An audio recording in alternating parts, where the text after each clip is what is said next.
Assalamualaikum warahmatullahi wabarakatuh, sahabat indah Khairil Bariyah. Alhamdulillah malam ini kita diberikan kesehatan oleh Allah Subhanahu wa Ta'ala, dan alhamdulillah sudah masuk ke part 23. Masya Allah.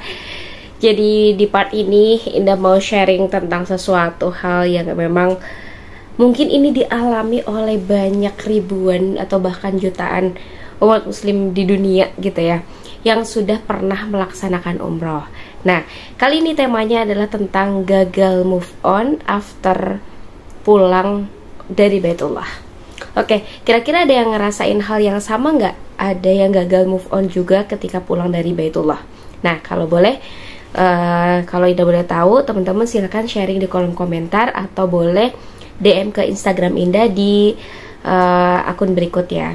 Oke, kenapa sih ada orang yang bisa sampai gagal move on after pulang dari Baitullah atau after umroh gitu ya? Nah, kira-kira kenapa penyebabnya atau apa penyebabnya? Biasanya bisa jadi sih ya, yang pertama itu adalah ketika kita pas berangkat dengan niat yang tulus, ikhlas gitu ya, dengan niat betul-betul mengharapkan ridho Allah Subhanahu wa Ta'ala, kemudian niat untuk ibadah, niat untuk menjadi tamu Allah Subhanahu wa Ta'ala, biasanya betul-betul mengikuti part demi partnya gitu, langkah demi langkahnya untuk perjalanan ibadah umroh ini. Misal dari mulai persiapan pendaftaran, kemudian pendaftaran, mempersiapkan dokumen, mempersiapkan manasik ibadahnya seperti apa, doa-doa yang dihafalnya seperti apa, kemudian perlengkapan dan pakaian apa saja yang harus dibawa nanti gitu kan. Terus ya dari cara pembayaran umrohnya juga, misalkan kan itu cukup ada beberapa hal juga yang memang membekas di hati masing-masing para jamaah gitu, karena tidak semua orang memiliki ekonomi yang cukup, keuangan yang pas untuk daftar umroh gitu kan. Jadi betul-betul ada effortnya, atau bahkan mungkin yang mereka juga punya harta, punya kekayaan untuk mendaftar umroh, tidak semua diberikan jalan mulus untuk mendaftar. Biasanya ada uang tahun ini tapi ternyata berangkatnya tahun depan, ada uang tahun lalu tapi berangkatnya baru tahun ini, ada uang pas dalam kondisi sehat tapi ternyata berangkatnya pas dalam kondisi sakit. Jadi betul-betul ada hal yang sangat menarik ketika berjuang untuk pergi ke Baitullah juga itu. Nah, ada juga yang memang dimuluskan jalannya gitu kan, dan sebagainya pokoknya. Nah, ketika kita dalam mempersiapkan atau dalam pra keberangkatan umroh itu memiliki hati dan koneksi dengan Allah Subhanahu wa Ta'ala yang secara mulus gitu kan, kemudian juga secara istiqomah memperjuangkan ke Baitullah dan pergi ke Baitullah dengan perjalanan yang sangat khusyuk, dan kemudian di sana juga merasakan langkah demi langkahnya juga ya pas ketika berada di Baitullah, baik itu di kota Mekah, di Madinah, ataupun plus city tour yang lainnya gitu, itu betul-betul dirasakan banget. Nah, apalagi nih satu hal yang sangat membuat seseorang itu gagal move on di Baitullah, itu salah satunya adalah ketika mereka ibadah gitu ya. Ada mungkin salah satu yang sedang mereka perjuangkan, contohnya misalkan ketika selesai umroh atau baru pertama kali menginjakan kaki ke Baitullah, atau baru turun dari pesawat gitu kan, pesawat landing gitu, kemudian turun masuk ke imigrasi, ada sesuatu yang membuat teman-teman atau para jamaah itu takjub, dan itu yang membuat mereka gagal move on gitu. Kemudian juga masuk ke kota Jeddah, masuk ke kota Makkah kemudian tidur di hotel bintang 5, atau misalkan hal-hal yang berkaitan dengan perjalanan dari hotel menuju ke Masjidil Haram gitu kan, dengan jarak yang begitu dekat atau jarak yang begitu jauh, itu cukup memberikan kesan juga untuk para jamaah.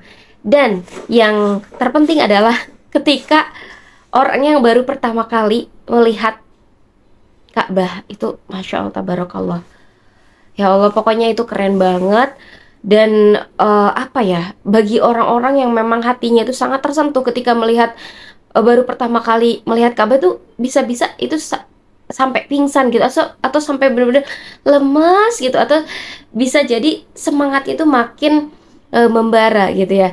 Jadi pas ketika masuk melalui pintu 79 ya di Masjidil Haram, kemudian teman-teman diajak dulu untuk sholat berjamaah. Biasanya antara sholat jama gitu kan atau sholat sunnah.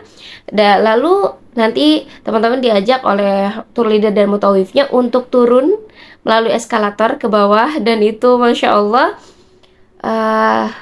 apa namanya, hal yang pertama kita lihat di sana gitu ya, itu impian teman-teman akan segera terwujud melihat bangunan Ka'bah gitu ya. Itu masya Allah tabarakallah, dan pasti diajak oleh ustadz dan tour leader dan mutawifnya untuk membaca doa khusus untuk pertama kali melihat Ka'bah. Dan insya Allah di next video Indah akan bahas tentang bagaimana tata cara dan doa-doa ketika melihat Ka'bah ya.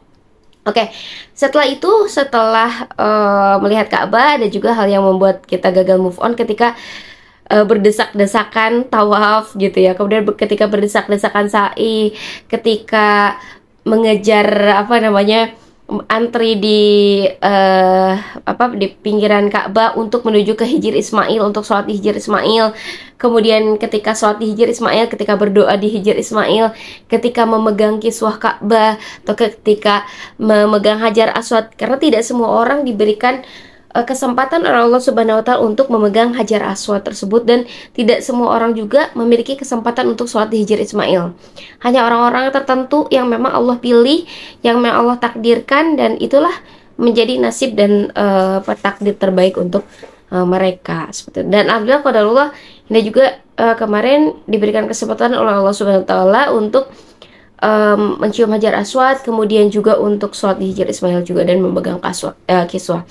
Oke, dan setelah itu juga yang membuat kita gagal move on dari Masjidil Haram itu adalah ketika kita sholat ya, sholat mencium lantai itu benar-benar beda banget gitu. Jadi ketika kita sholat sujud pas ke lantainya gitu kan, karena kita misalkan nggak bawa sejadah atau ada sejadahnya juga, itu betul-betul ya Allah, itu sampai berhari-hari, berminggu-minggu, sampai berbulan-bulan tuh kayak masih terasa gitu lantai Masjidil Haramnya itu gitu kan.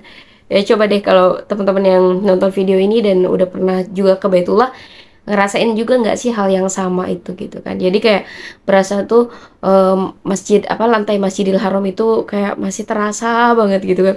Terus pas bangun tidur pas ketika di Indonesia pas bangun tidur itu kayak ini masih jam berapa? Ini jam berapa? Ayo kita tahajud gitu, jam 3 ayo kita tahajud, ayo kita sholat ke Masjidil Haram, ayo kita wudhu, ayo kita bangunin para jamaah, ayo kita bareng-bareng sama jamaah yang lain untuk sama-sama ke Masjidil Haram, terus saling menunggu nanti di pintu mana, terus nanti sholat di peratan Masjidil Haram, terus nanti keliling-keliling di sekitar Masjidil Haram dan sebagainya. Kemudian yang bikin gagal move on juga adalah ketika kita city tour, pokoknya hampir seluruh aktivitas kegiatan ibadah di sana, baik itu ibadah mahdhah ya, berkaitan dengan Allah, ataupun dengan yang kita melihat sekeliling lingkungan di Masjidil Haram, kota Mekah dan kota Madinah ya, Masjid Nabawi. Dan ini lebih menarik juga pas ketika nanti di Masjid Nabawi kita akan ceritakan nanti, itu betul-betul apa ya, tidak bisa, aku pribadi tidak bisa lupakan gitu. Dan lebih tepatnya itu sih bukan gagal move on, karena memang aku nggak mau move on dari itu gitu. Dan apa ya, sampai betul-betul kayak apa ya, semacam depresi gitu ya. Pernah aku, terus teman-teman aku cek di Instagram, bikin status gitu kan di video, ternyata memang apa namanya, depresi after umroh syndrome itu memang betul-betul ada katanya gitu. Jadi kayak ya Allah gitu, kok aku rasanya aku pulang lagi ke Indonesia kok rasanya itu kayak kehilangan rahmat gitu kan, kayak kehilangan perangkulan dari Allah. Padahal sebetulnya kan kita hadirkan Allah bukan hanya di Baitullah, tapi kita bawa suasana hati kita pas ketika di Baitullah itu, kita bawa ke Indonesia, dan kita jadikan itu semangat untuk terus istiqomah untuk menjalankan kehidupan bersama Allah seperti itu. Nah, ketika di Madinah juga itu kita ada sesuatu juga yang membuat kita gagal move on. Salah satunya ketika kita baru pertama kali menginjakan kaki di Masjid Nabawi, kemudian juga sholat di Masjid Nabawi, itu adem banget. Pokoknya kayak Madinah itu kota terindah di muka bumi ini, meskipun aku belum pernah keliling dunia gitu, tapi rasa-rasanya banyak orang yang sepakat tentang ini gitu kan, para muslim di dunia, bahwa kota Madinah adalah kota terindah dan teradem di dunia gitu. Bagaimana tidak? Ada jasad Rasulullah Shallallahu Alaihi Wasallam dimakamkan di sana gitu ya. Dan kita harus menyadari bahwa mungkin di antara teman-teman semuanya pada bisa merasakan betapa di kota Mekah itu kayak terburu-buru gitu, dengan berbagai perjuangan, dengan kayak berdesak-desakan, kemudian saling sikut dan sebagainya misalkan gitu. Tapi di kota Madinah betapa teratur, tertata rapi, dan suara pun tidak, apa ya, tidak keras-keras gitu kan. Ya, suaranya tuh kayak suara lembut gitu kan, saling menyapa juga dengan dengan lembut dan sebagainya. Kemudian hal yang bikin kita gagal move on juga adalah ketika kita berburu untuk masuk raudhah itu, masya Allah tabarakallah. Nggak semua orang dapat kesempatan untuk masuk raudhah ketika teman-teman menjadi jamaah umroh. Karena apa? Karena meskipun dari travel itu ngasih tasreh nih teman-teman untuk teman-teman bisa masuk raudhah, tapi bisa jadi ada ketika teman-teman lagi haid misalkan nggak bisa masuk raudhah, atau misalkan ketiduran di hotel, atau misalkan teman-teman di saat yang lain itu pada masuk ke raudhah, teman-teman malah ke WC dan sebagainya, yang akhirnya teman-teman berpisah dari antrian dan menyebabkan teman-teman nggak bisa masuk raudhah. Pokoknya itu subhanallah banget. Pokoknya semoga teman-teman yang menyimak video ini insya Allah diberikan kesempatan oleh Allah Subhanahu Wa Taala untuk hadir di Baitullah tahun ini dan bisa merasakan bagaimana rasanya dirangkul oleh Allah Subhanahu Wa Taala ketika berada di Baitullah, pun bisa berdekatan dengan Rasulullah Shallallahu Alaihi Wasallam di kota Madinah, terutama di Masjid Nabawi ya.